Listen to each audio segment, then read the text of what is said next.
பத்திரிகை விளம்பரத்தில் சீனா நாட்டின் ராக்கெட் புகைப்படத்தை விளம்பரம் செய்த திமுகவினரை பாஜக மாநில தலைவர் அண்ணாமலை கடுமையாக விமர்சனம் செய்துள்ளார். எதிர்பார்த்துக் கொண்டிருக்கின்றோம்.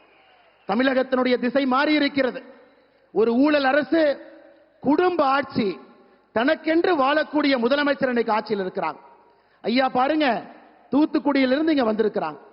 தூத்துக்குடியில இந்தியாவினுடைய அடுத்த ஏவுதளத்திற்கான அடிக்கல் நிகழ்ச்சியை நடத்திவிட்டு அங்க இருக்கக்கூடிய நம்முடைய தூத்துக்குடி போர்ட்டினுடைய நிகழ்ச்சி நடத்திவிட்டு வந்திருக்கிறாங்க.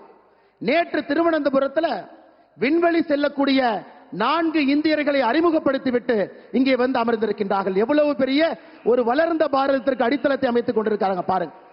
இன்னைக்கு காலையில திராவிட முன்னேற்ற கழகம் ஒரு பத்திரிகை விளம்பரம் கொடுத்திருக்கிறாங்க. ஐயாவுடைய போட்டோவை போட்டு, முதலமைச்சருடைய போட்டோவை போட்டு, ஒரு சைனா நாடு, சைனா நாட்டினுடைய ராக்கெட்டை போட்டிருக்கிறாங்க. ஒரு பக்கம் நம்முடைய பிரதமர் அவர்கள் நேற்று திருவனந்தபுரத்தில் 4 இந்தியர்கள் யார் விண்வெளிக்கு செல்வார்கள் என்று அடையாளம் காட்டிவிட்டு வந்திருக்கின்றார்கள். இங்க சைனாக்காரன் படத்தை போடுறான். இதிலிருந்தே தெரிந்து கொள்ள வேண்டும் சகோதர சகோதரிகளே, நாட்டுக்காக யார் இருக்கின்றார்கள்? 142 கோடி மக்களுக்காக யார் வாழ்கின்றார்கள்? கோபாலபுரத்திற்காக யார் வாழ்கின்றார்கள் என்பதை உறுதியாக தமிழக மக்கள் உணர்ந்து 2024 பாராளுமன்ற தேர்தலில் சகோதர சகோதரிகளே, தேசிய ஜனநாயக கூட்டணியில 40 நமதே.